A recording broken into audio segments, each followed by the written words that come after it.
The morning I found out my own grandson wanted me dead, I was sitting at the kitchen table in my bathrobe drinking instant coffee that had gone cold. That detail sounds strange to include, but I keep coming back to it. Cold coffee. Tuesday morning. The garbage trucks were running outside. Everything was ordinary right up until it wasn't. My name is Norman. I'm 67 years old. I spent 31 years as a civil engineer for the county, mostly road infrastructure, the kind of work nobody thinks about until a bridge cracks or a culvert floods somebody's basement. I retired at 62, which turned out to be a mistake in ways I didn't anticipate. My wife, Agnes, died of ovarian cancer 8 months after I retired. We had planned the whole thing together. The retirement, the travel, the slow mornings, she was the one who made all of it worth doing. Without her, the house felt like a set after the actors have gone home. My grandson, I'll call him by his name, Kyle, is 29. His mother is my daughter Sandra, who lives in Phoenix and calls me on birthdays and Christmas. Sometimes. Kyle grew up mostly with his father's side of the family after Sandra's divorce, but around the time he turned 24, he started coming around more. He said he wanted to reconnect. I believed him. I wanted to believe him. There's a particular hunger older people have for family after they've buried a spouse. I won't pretend I was immune to it. Kyle is the kind of young man who makes a good first impression. Firm handshake, eye contact, always brings something when he visits. A six-pack, a pie from the bakery on Route 9. Once a small plant he said was easy to keep alive. He called me Grandpa Norm and asked questions about the old days that made me feel like my life had been interesting. I know now that all of it was studied, that he had figured out early on exactly which version of himself I needed to see. His girlfriend, Reese, came with him most times. She was 26, sharp-featured, always slightly overdressed for wherever they were. She talked about real estate the way some people talk about religion, with absolute certainty that it was the only path to anything worth having. I didn't dislike her exactly. She made me uneasy in a way I couldn't name, the way a room feels slightly wrong before you notice what's missing from it. My house is paid off. 3 bedrooms, a finished basement, a half-acre lot in a part of Connecticut that people from New York have been pricing out locals for 20 years. A financial advisor I saw once after Agnes died told me the property alone was worth somewhere around $640,000. I also have Agnes's life insurance, which we'd taken out together, and my pension, and about $200,000 in a brokerage account I mostly leave alone because I don't entirely understand it, and I'm afraid of making it worse. I'm not a wealthy man by the standards of people who consider themselves wealthy, but I'm comfortable, and I apparently look from the outside like something worth taking. The camera situation started about a year before any of this happened. I had a basic home security setup, 2 outdoor cameras, one covering the driveway and front porch, one pointed at the backyard. I'd installed them after a rash of package thefts in the neighborhood, though, to be honest, I mostly forgot they were there. The system worked to an app on my phone, the kind of thing my neighbor Dennis helped me set up, and then I never fully learned to use on my own. In February, the back camera stopped connecting. I got an error on the app every time I tried to pull up the feed. I assumed it was a battery issue or maybe frost damage, and then I forgot about it for 3 months, the way you forget about the slow drain in the bathroom sink. It just became part of the background noise of owning an old house.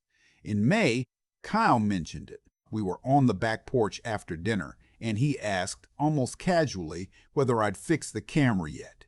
I told him no, I hadn't gotten around to it. He nodded and didn't bring it up again, but something about the way he asked, the way his eyes moved toward the corner of the eaves where the camera was mounted, stayed with me. Not long enough to act on, just long enough to create a small unease that I filed away and didn't look at again. In July, Kyle came to me with what he described as a temporary situation. He'd been doing real estate wholesaling with Reese, buying distressed properties under contract, flipping the contracts to investors for a fee. He explained it to me 3 times, and I still only half understood it. What I understood was that they'd gotten into a deal that had gone sideways, that they owed $55,000 to a private lender by the end of August, and that if they didn't pay it, they'd lose everything they built and potentially face a lawsuit. He was very composed when he explained all of this. That composure, I know now, was rehearsed. He didn't ask for the money outright. That's what was clever about it. He said he wanted to be transparent with me, that he didn't want secrets between us, that he just thought I should know what was going on in his life.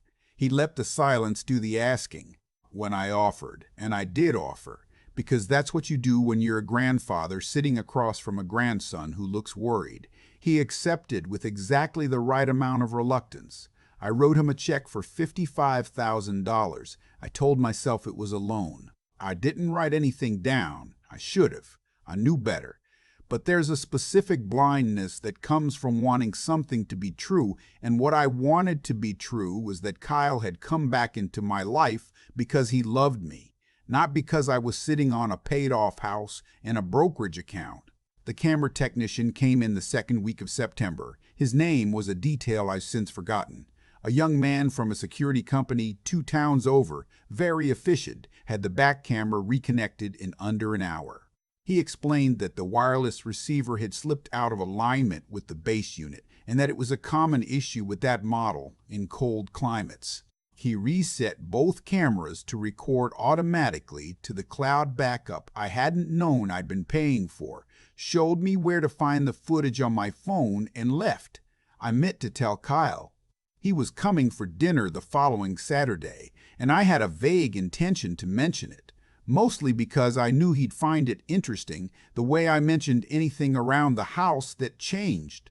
But Dennis called that afternoon with a situation involving his riding mower and a delivery truck that had clipped the corner of his fence, and by the time I'd spent an hour on the phone with him and then sat down to watch the news, I'd forgotten entirely about the camera. Kyle and Reese came for dinner on Saturday. Pot roast, the recipe Agnes had used for 30 years that I've gotten reasonably competent at making. We had a good evening. Cal helped me clean up afterward, which he'd started doing the last few months. Staying after Reese drifted to the living room, washing dishes at the sink, talking. Looking back, I think he was checking on things, taking inventory.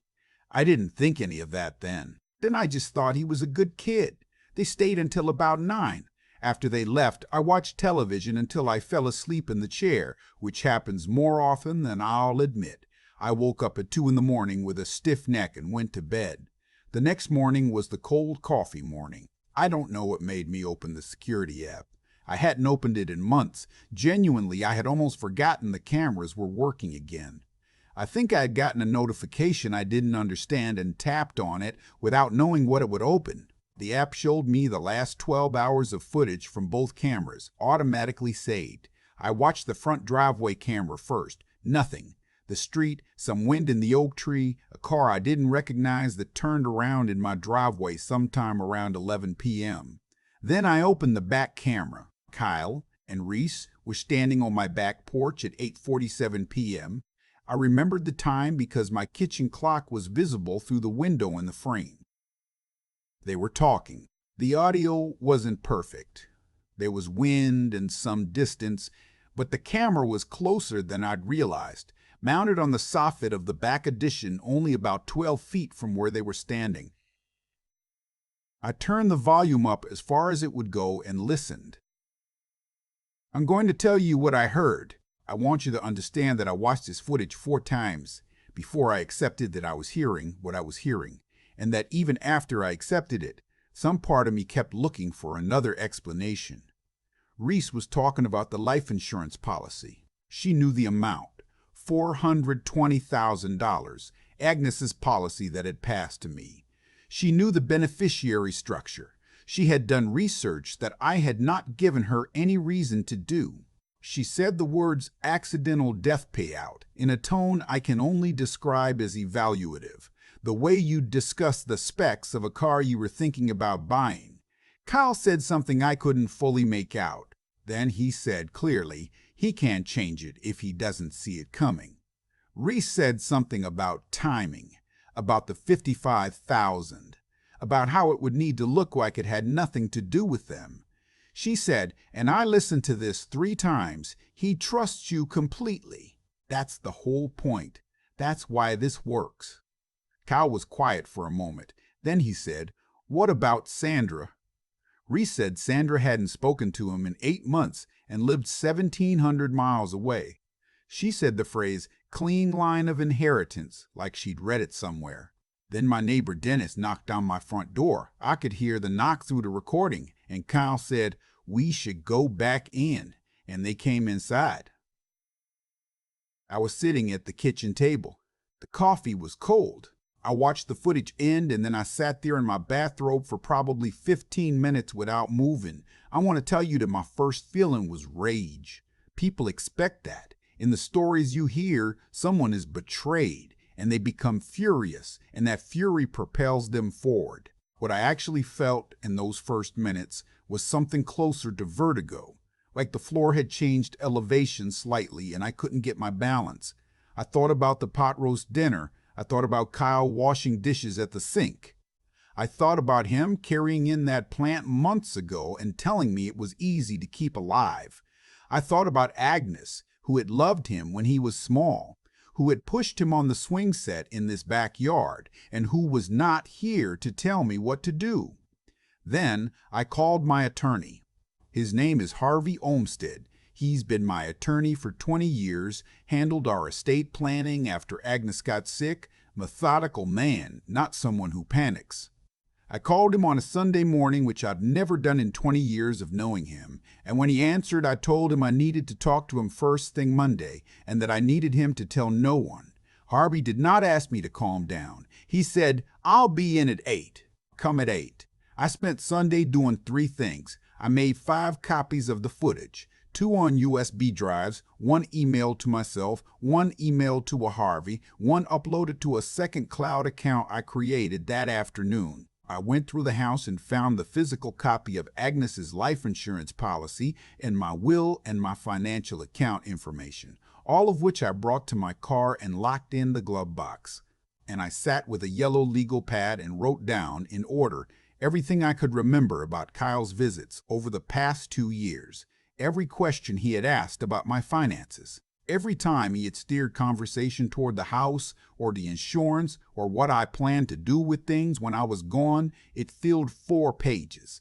When I was done writing, I made myself eat something, soup from a can, and I sat and thought very carefully about what I was not going to do. I was not going to confront Kyle, not yet. I was not going to change my behavior in any visible way. I was not going to tell Sandra. Not yet. I was not going to let them see anything had changed. This was harder than it sounds. When Kyle texted me Monday morning, "Good weekend, Grandpa Norm," leftover pot roast for breakfast, with a little emoji, I had to sit with that text for 5 minutes before I could type back something normal. I typed, "You know it, best meal of the week." I sent it. My hands were steady. I was surprised by that. Harvey listened to the recording on his computer at 8:15 on Monday morning without saying a word. Then he took off his glasses and set them on the desk and said, "Norman, this is serious." I told him I was aware of that. He said there were several things that needed to happen, and he wanted to talk through all of them before I did anything. He told me to call no one, go nowhere unusual, and make no financial transactions until we had spoken to someone else. That someone else turned out to be a detective from the state police who met with us Wednesday morning. Harvey had reached out through a contact he had, framed it as a potential elder financial abuse case with possible escalation. The detective, a woman about 40, no nonsense, in a way that I found steadying, watched the footage and took notes and asked me very precise questions. She asked about the $55,000 and whether I had any documentation. I said no. She wrote something down with an expression that suggested she had seen this particular form of foolishness before and did not intend to dwell on it. She told me to keep the footage secure and to behave normally and to contact her if Kyle or Reese said anything further of concern. I asked her whether I was in danger. She said carefully that the recording showed intent to plan and that intent had not become action. She said the word yet was doing a lot of work in that sentence. She said I should not be alone with either of them without letting someone know where I was. On Thursday, I met with Harvey again, and we rewrote my will. The house, when I'm gone, goes to a trust administered by Harvey's firm, with distributions to a small list of people and causes that Kyle and Reese are not on. The life insurance beneficiary was changed to a secondary trust structure that Harvey explained and I only partly understood, but signed because I trust him and because it was what Agnes would have wanted. Something deliberate. Something that couldn't be picked apart by someone who had studied my finances from the outside. I also moved the brokerage account to a new institution under a different advisor, someone Harvey knew, someone Kyle had never heard my mention. All of this took about 10 days. During those 10 days, Kyle texted me 4 times. Normal texts, weekend plans, a question about whether I still had his grandfather's old fishing gear, a link to an article about CT property taxes that he framed as looking out for me. I answered all of them. I kept my voice level. I slept poorly, but I slept. The police moved faster than I expected. I won't go into the full detail of how the investigation developed, partly because some of it is still ongoing, and partly because Harvey advised me against it. What I'll tell you is that Kyle was not the first person Reese had done this with. The detective called me on a Thursday afternoon, 3 weeks after our first meeting, and told me that Reese had a prior relationship with a man in New Hampshire named Douglas Webb, 71 years old, retired, widowed, who had died 18 months earlier in what had been ruled an accidental fall on his property. Webb had, shortly before his death, changed his will in a way that benefited a company Reese had a documented interest in. The investigation into Webb's death had been closed. It was being reopened. She also told me that Kyle had been in a relationship with Reese for approximately 3 years, that he appeared to have a genuine attachment to her, and that in her professional assessment, he did not fully understand what she was capable of. I don't know how to feel about that. I've thought about it many times. The part of me that raised his mother, that pushed him on that swing set, wants it to mean something, wants him to be a victim too, in some way. The other part of me remembers the recording, remembers he can't change it if he doesn't see it coming. That was his voice. Both things can be true. People can be both pulled towards something and responsible for where they end up. I've had a long time to think about that, and I don't have it settled yet. Kyle was arrested on a Tuesday. I found out from Harvey, not from the news. I didn't watch the news coverage. I've been told there was some. Sandra called me the following day, the first time in 8 months. Harvey was right that she hadn't spoken to him, and she cried, and I listened, and I said what I could say, which wasn't very much. I want to be clear about what I'm not. I'm not a hero. I didn't outmaneuver anyone through cunning or courage. I left a camera running by accident, and I had a good attorney and a neighbor who knocked on my door at the right moment. That's what saved me. Luck and a relationship with a lawyer I'd maintained for 20 years, and Dennis and his fence situation that made me forget to mention the camera at dinner. I think about Douglas Webb in New Hampshire. I think about him fairly often. He didn't have the same luck. I don't know what to do with that except to carry it. What I've learned. And I say this not to lecture anyone, but because I spent 67 years thinking I understood how the world worked, and then spent one Tuesday morning learning I didn't, is that love and money are not separate things to some people. There are people who look at an aging man in a paid-off house and see a problem to be solved on a timeline. They are patient. They are warm. They bring pie from the bakery and ask about the old days and wash the dishes without being asked. They study you.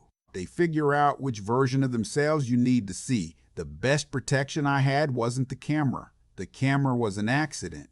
The best protection I had was that I'd spent 31 years as an engineer, which means I'd spent 31 years learning that the things most likely to fail are the things you assume are solid.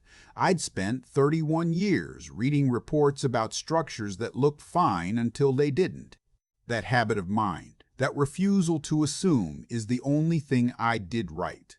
Well, that, and I kept Harvey's home number. The house is quiet now in the evenings. Agnes's plant is still in the kitchen window, the one I kept alive after she died. The small, ordinary miracle of that. Dennis comes over on Fridays, and we watch whatever game is on and argue about things that don't matter, which is its own form of medicine. I'm not going to pretend I feel okay about all of this. I'm not going to tell you I've healed or found peace or any of those phrases that sound like endings.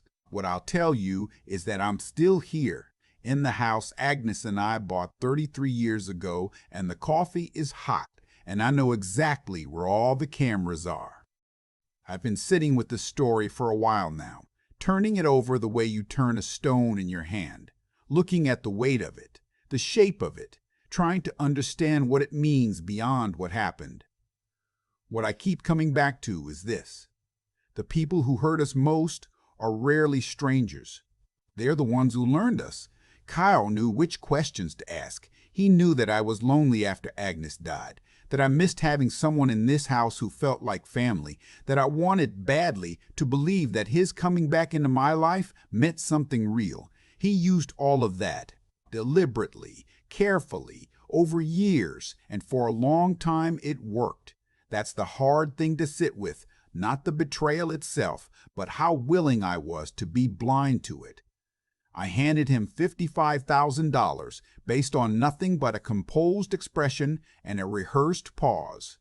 I told myself it was love when it was actually just the desire to feel like a grandfather again. Those two things look identical from the inside. That's what makes them so dangerous to confuse. But here's what I've also had to reckon with. The fact that he chose this path is on him. I don't mean that coldly. I mean it the way you mean it when you've thought it through long enough to stop flinching. Every decision Kyle made, every calculated visit, every studied warmth, every moment he stood on my back porch and talked about what my death was worth, was a choice. Nobody made him that, and those choices built something, the way all choices build something. They built a situation that collapsed back on him completely. That's not fate or punishment. That's just how it works. What you construct out of deception is a structure with no real foundation. It holds until it doesn't, and when it goes all at once. I think about what I could have done differently. The honest answer is, not much, earlier on. I couldn't have known. What I could have done, and what I'd tell anyone in a similar position, is to stay curious rather than comfortable, to notice the small unease and actually look at it instead of filing it away. That feeling I had when Kyle asked about the camera in May, that slight wrongness I couldn't name was real information. I just didn't treat it like information. I treated it like something impolite to think about, and I let it go.